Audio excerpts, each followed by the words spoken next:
Halo teman-teman semuanya, welcome back to my YouTube channel. Balik lagi dengan aku Mufidah Rahma.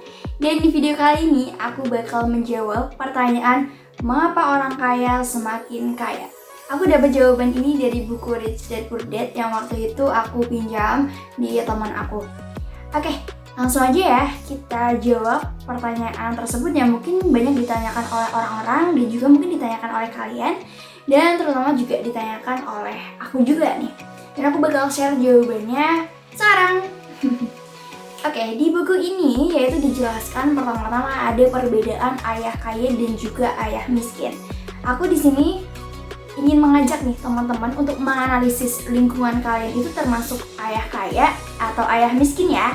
Jadi teman-teman cermati baik-baik ya nanti perbedaannya. Kita sama-sama bedain dan juga aku ternyata lingkunganku mengajarkan seperti ini dan seperti itu. Oke? Let's go! Pertama teman-teman, di buku Rich Dad Poor Dad ini ada dua ayah miskin dan ayah kaya. Kenapa ada dua ayah? Di sini ayah yang miskin adalah ayahnya Robert Kiyosaki dan yang ayah kaya adalah ayahnya Meike atau temannya Robert Kiyosaki dari kecil. Perbedaan pertama, kalau ayahnya si Robert ini atau ayah miskin, dia itu orang yang berpendidikan, gelarnya aja PhD teman-teman. Dia itu menyelesaikan sarjana S1-nya dalam waktu 2 tahun dan melanjutkan di universitas ternama. Udah kelihatan banget ya pendidikannya bagaimana. Sedangkan ayah kaya hanya lulusan SMP aja. Kemudian untuk perbedaan selanjutnya, kalau ayah miskin itu penghasilannya besar, namun dia selalu mengupayakan atau mengusahakan uang selama hidupnya dan juga meninggalkan banyak hutang pas waktu ayah miskin meninggal. Sedangkan untuk ayah kaya ini penghasilannya besar, salah satu orang terkaya di Hawaii dan juga meninggalkan banyak harta dan juga amal pas waktu meninggal. Perbedaan selanjutnya, kalau ayah miskin itu melarang membicarakan uang di meja makan, sedangkan ayah kaya selalu mendorong pembicaraan tentang uang di meja makan. Nah, sampai sini teman-teman apakah udah bisa membedakan lingkungan kalian itu termasuk ayah miskin atau ayah kaya? Kalau belum bisa membedakan, aku kasih tahu perbedaannya lagi ya. Nah, kalau ayah miskin itu berbicara jangan ambil resiko. Ayah miskin itu selalu mengajarkan untuk bertindak secara aman. Sedangkan ayah kaya selalu mendorong anak-anaknya untuk selalu mengambil resiko, sebesar apapun resiko tersebut. Oke, terus kemudian perbedaan selanjutnya adalah kalau ayah miskin itu mengajarkan untuk menabung, kalau ayah kaya mengajarkan untuk berinvestasi. Kemudian kalau ayah miskin itu berpikiran bahwa saya tidak akan mendapatkan ini. Sedangkan ayah kaya selalu berpikiran bagaimana cara agar saya itu mendapatkan ini. Jadi dengan perbedaan pemikiran tersebut akan membedakan juga cara kerja otak. Kalau semisal kita itu berpikiran bahwa saya tidak akan mendapatkan ini, otak itu akan benar-benar mati, pasif dan tidak akan bekerja. Sedangkan kalau diberi pertanyaan bagaimana cara agar aku bisa mendapatkan ini, itu akan membuat otak kita aktif dan terus bekerja. Kemudian kalau ayah miskin itu mengajari kalau belajar yang giat supaya kamu bisa mendapatkan pekerjaan yang baik. Sedangkan ayah kaya mengajarkan bahwa belajarlah yang giat agar kamu menemukan perusahaan yang bisa kamu beli. Perbedaan yang sangat jelas ya teman-teman. Apakah teman-teman di sini udah bisa membedakan lingkungan teman-teman udah termasuk yang mana nih? Nah, kalau semisal belum, aku bakal kasih tahu perbedaannya lagi supaya kita bisa menjawab kenapa orang kaya tuh semakin kaya. Nah, karena ini sangat berhubungan, sangat berkorelasi. Kemudian perbedaan selanjutnya adalah ayah miskin selalu berpikiran bahwa saya tidak akan pernah kaya. Sedangkan ayah kaya selalu berpikiran bahwa saya orang kaya dan orang kaya tidak akan pernah melakukan ini. Melakukan ini tuh dalam artian kayak hal-hal yang misalkan males, terus konsumtif dan sebagainya. Kemudian selanjutnya adalah tentang prioritas nih, prioritas diri sendiri atau orang lain dulu.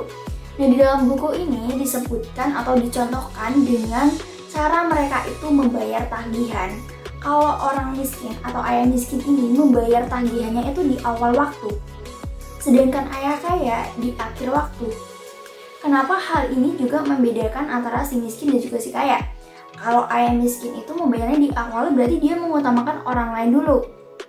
Karena dia merasa bahwa kalau orang lain itu udah kebayar, dia itu bakal ayem dan Dengan keayaman itu, dia berada di zona nyaman dan dia tidak akan berusaha lagi untuk mendapatkan uang.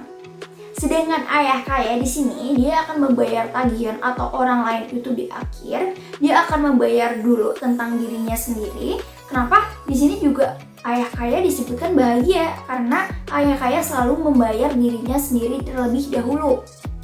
Nah, kenapa ayah kaya itu membayarnya di akhir sih? Kenapa nggak di awal? Karena ayah kaya ini merasa mendapatkan tekanan bagaimana sih cara dia mendapatkan uang. Dan di situ otak dia bakal terus berusaha agar dia tuh mendapatkan uang. Terus kemudian ayah miskin tuh merasa bahwa dia tuh berhak mendapatkan bantuan dari pemerintah. Sedangkan ayah kaya, kata berhak itu membuat ayah kaya itu nggak mandiri dan terus bergantung. Jadi jelas banget bahwa ayah miskin itu sangat bergantung pada orang lain. Dalam hal itu adalah pemerintahan. Sedangkan ayah kaya itu sangat-sangat independen dalam hal keuangan. Nah, terus apa sih hubungannya? Tadi aku di awal suruh teman-teman menganalisis, teman-teman itu masuk ke lingkungan yang mana antara ayah miskin sama ayah kaya. Nah, itu tuh biar kita setelah mendengarkan video ini, teman-teman kayak tahu, oh mungkin atau misalkan ya kayak, oh ternyata aku masih di dalam lingkungan yang miskin. Teman-teman bisa mengganti mindset kepada ini, lingkungan ayah kaya.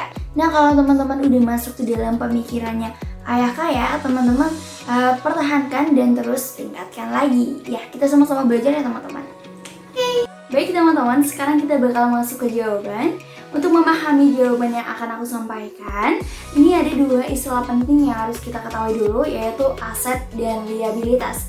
Kalau aset itu di buku ini dijelaskan bahwa sesuatu hal yang bakal memasukkan uang ke dalam kantong kita. Sedangkan untuk liabilitas adalah hal yang bakal mengeluarkan uang dari kantong kita. Setelah kita paham betul tentang aset dan liabilitas, di sini ada 3 arus kas: orang miskin, orang menengah, dan juga orang kaya. Kalau arus kas orang miskin, uang masuk nih dari penghasilan, dari gaji, dari upah, dan sebagainya, masuk nih langsung keluar. Kemudian untuk arus kas orang menengah, uang masuk nih, penghasilan masuk, namun mereka itu sering salah.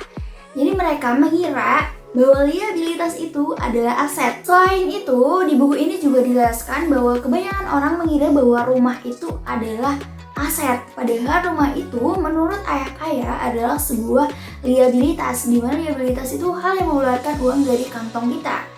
Kalau semisal dibandingin ya antara rumah dengan kos-kosan, di mana kos-kosan di sini adalah suatu aset dan rumah adalah liabilitas. Kalau kita mengeluarkan kedua uang ini, misalkan kayak sama-sama 1 miliar, apakah dengan kita membangun rumah akan menghasilkan uang lagi? Tidak. Tapi apakah dengan kita membangun kos-kosan nih, kita bakal menghasilkan uang lagi?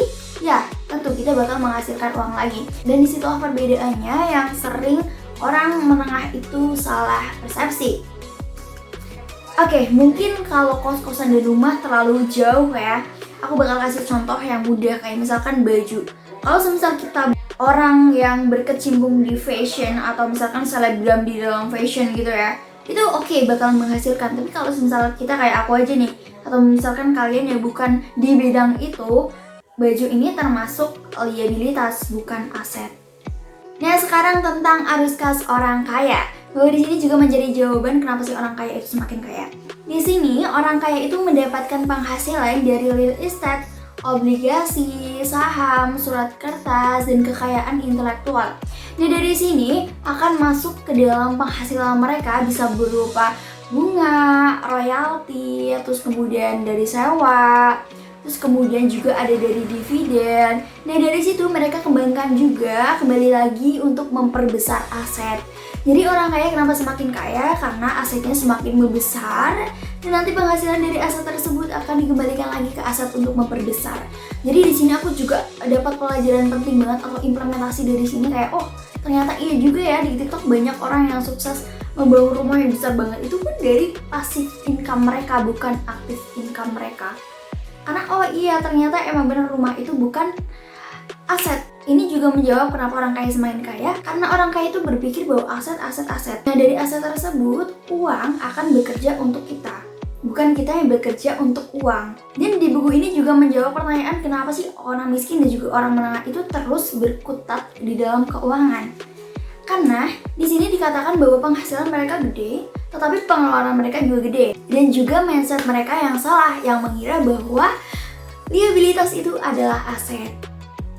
Baik teman-teman, itu adalah jawaban atas pertanyaan mengapa orang kaya itu semakin kaya. Dan aku di sini nggak berniat menggurui sama sekali, tapi mungkin kalau ada bahasa atau kata-kataku yang kurang enak didengar atau terdengar seperti menggurui, aku minta maaf banget ya. Semoga informasinya bermanfaat dan jangan lupa untuk baca buku Rich Dad Poor Dad karena lebih menarik untuk membacanya sendiri. Dadah, see you di next video. Jangan lupa subscribe ya, karena aku bakal bahas buku lagi. Dadah!